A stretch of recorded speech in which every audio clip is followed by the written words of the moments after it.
(1964년) 국민의 건강 증진과 삶의 질 향상을 목표로 설립된 한국건강관리협회. 과거 한국기생충박멸협회로 시작해 현재 한국건강관리협회로 불리기까지 기생충 감염병 예방과 다양한 의료 서비스를 펼쳐왔는데요.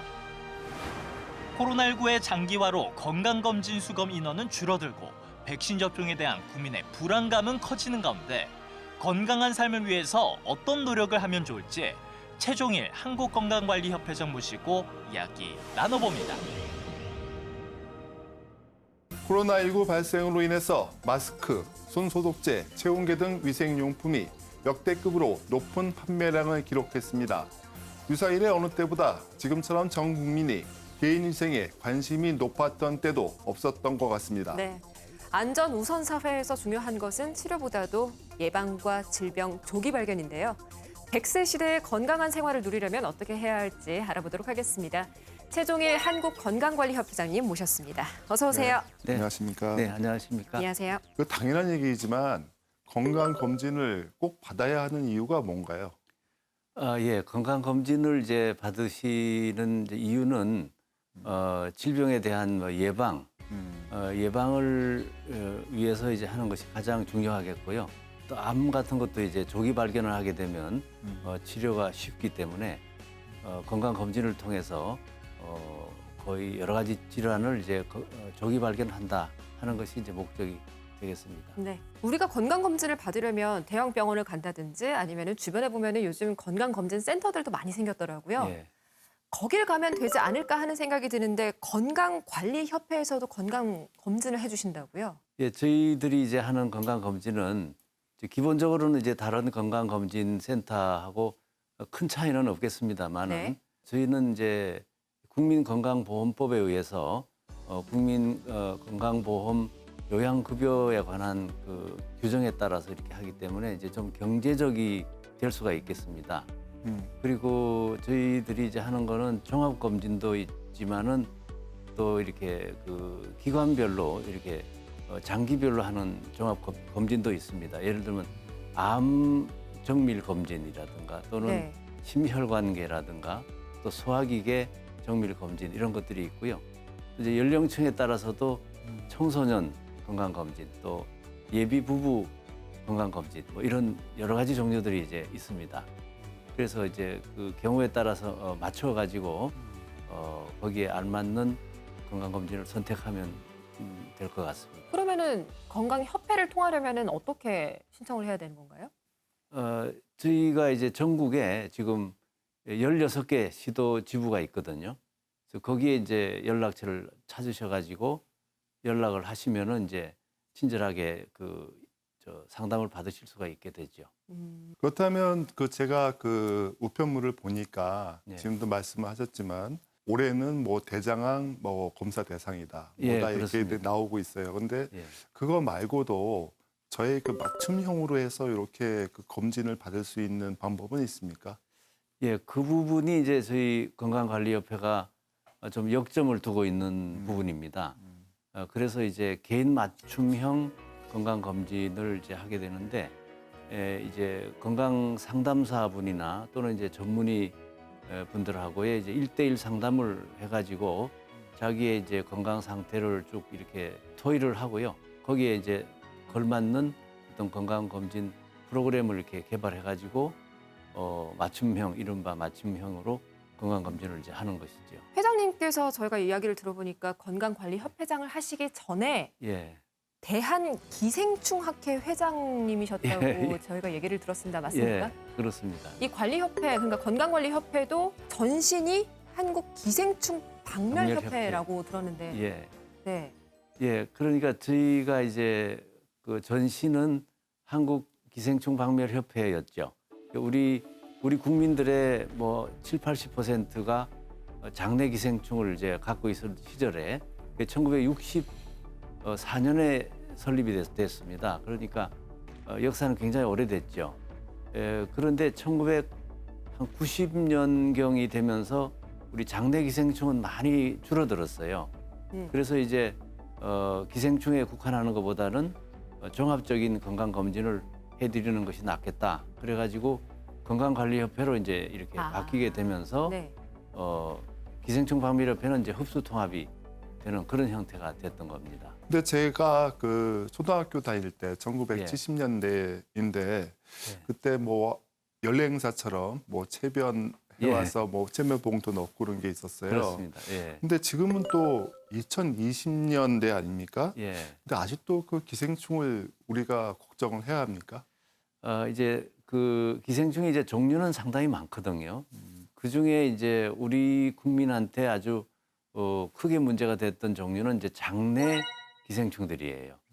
그러니까 그 장내 기생충 뭐 회충, 편충, 십이지장충이라고 했던 구충 이런 종류들이 크게 이렇게 감소가 됐고요. 그러니까 제가 아까 70~80%가 국민이 감염이 돼 있었는데 지금은 0.12% 정도. 그러니까 완전히 없어진 건 아니지만 거의 대부분이 없어졌고요.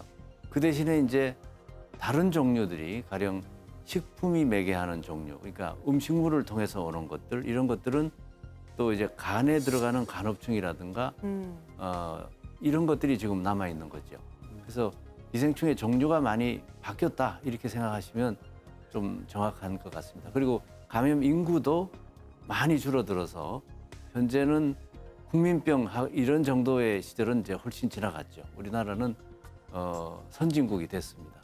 해외 뉴스를 요즘에 보니까요. 예. 소고기를 생으로 먹었던 사람이 그러니까 이제 뱃속에서 18m의 기생충이 발견됐다는 예. 그런 뉴스를 제가 충격적인 걸 하나 예. 봤던 적이 있었거든요. 예. 해외 감염 사례는 아직도 여전히 많습니까? 예, 해외는 우리나라는 사실 이 기생충 박멸에 관한 한은 다른 나라가 이렇게 겪어보지 못한 우리는 대단히 성공적인 기생충 박멸 역사를 만든 나라입니다. 네. 그래서 우리나라는 지금 아까 말씀드린 대로 굉장히 낮은 비율의 감염자만 이렇게 존재하는 상황인데 해외에는 아직도 국민의 50%, 뭐 40%, 50% 이런 분들이 감염돼 있는 나라들이 굉장히 많습니다.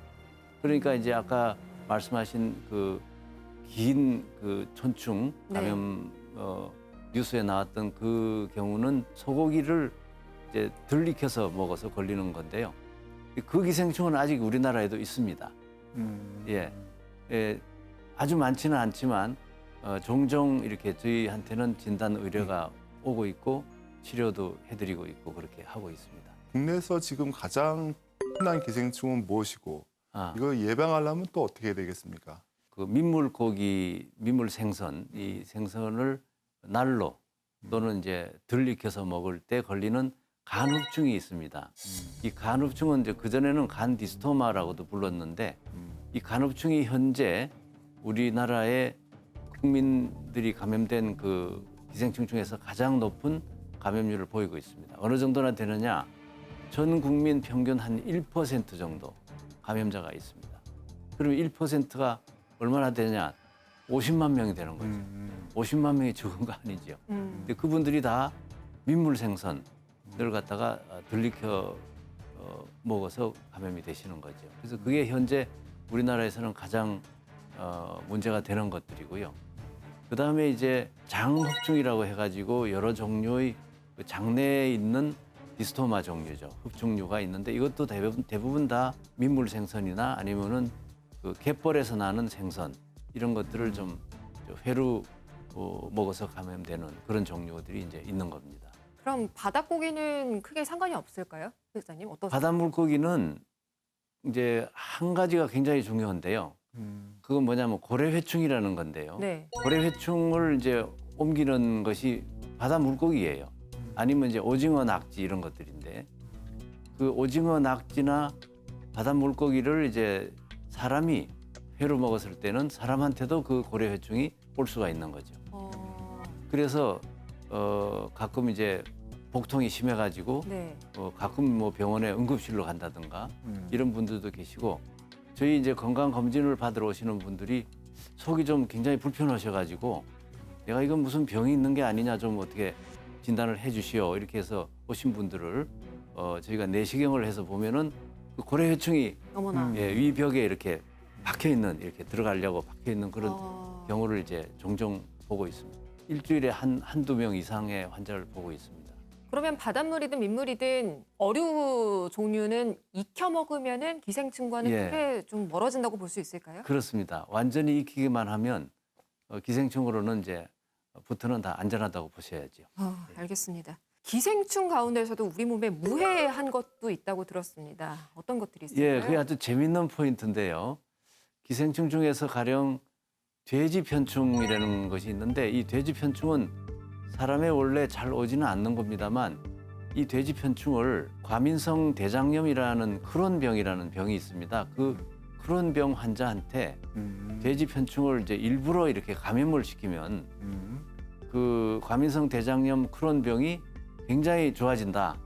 이런 보고가 미국이나 영국의 몇 개 의과대학 병원에서 시작이 돼가지고 이제 보고되기 시작해서 지금은 굉장히 여러 나라에서 이러한 사실이 확인되고 있고요.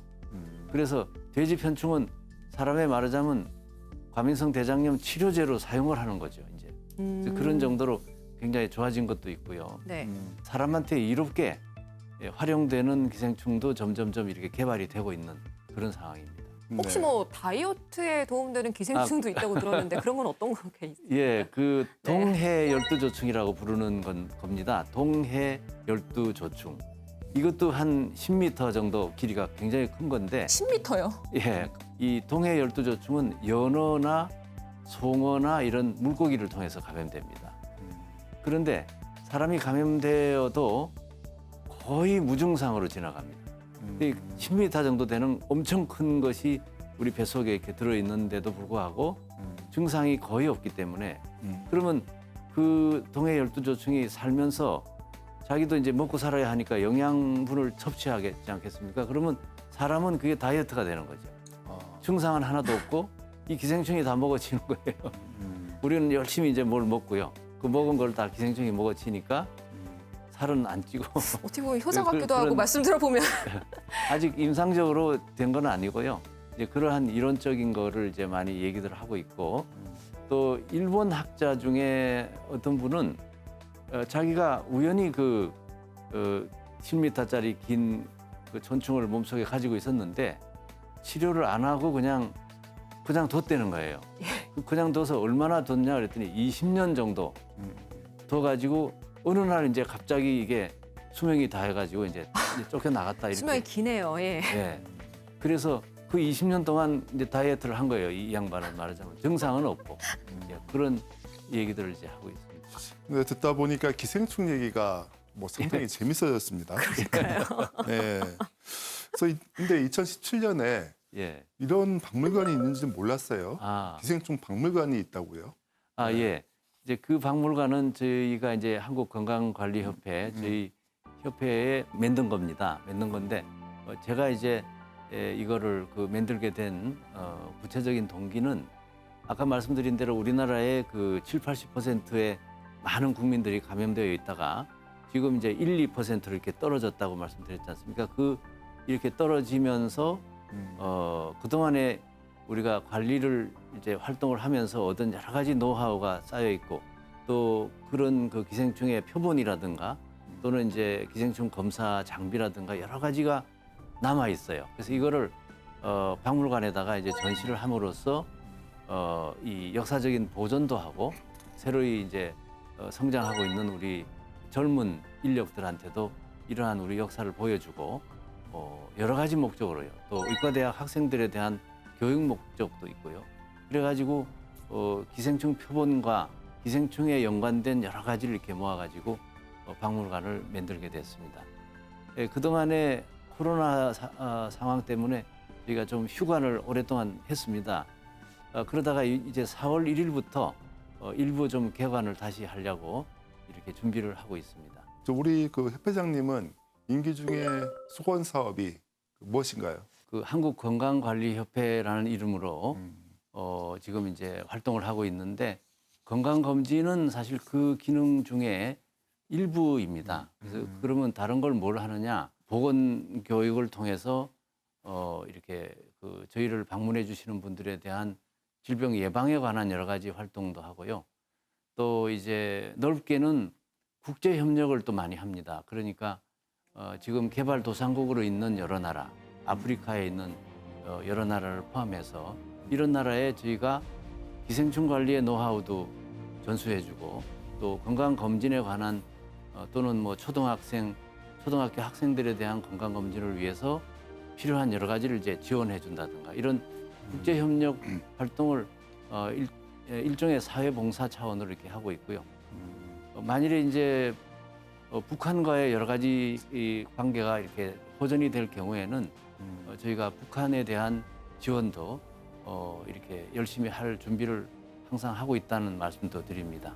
지난해 국가건강검진 미수검자의 검진 가능 기간은 오는 6월 30일까지입니다. 시청자 여러분들 잊지 말고 꼭 검진 받으시기 바랍니다. 네, 기간 종료에 임박해서 6월경에 방문하시면 신청자가 몰릴 수 있어서 불편할 수 있으니까요. 빠른 시일 내에 방역을 실시한 안전한 의료기관을 찾아서 검진을 받으시고 내 건강 상태 확인해서 관리를 해보시는 게 좋겠습니다. 자, 오늘 토요 포커스는 여기서 모두 마치도록 하겠습니다. 시청해주신 여러분 고맙습니다.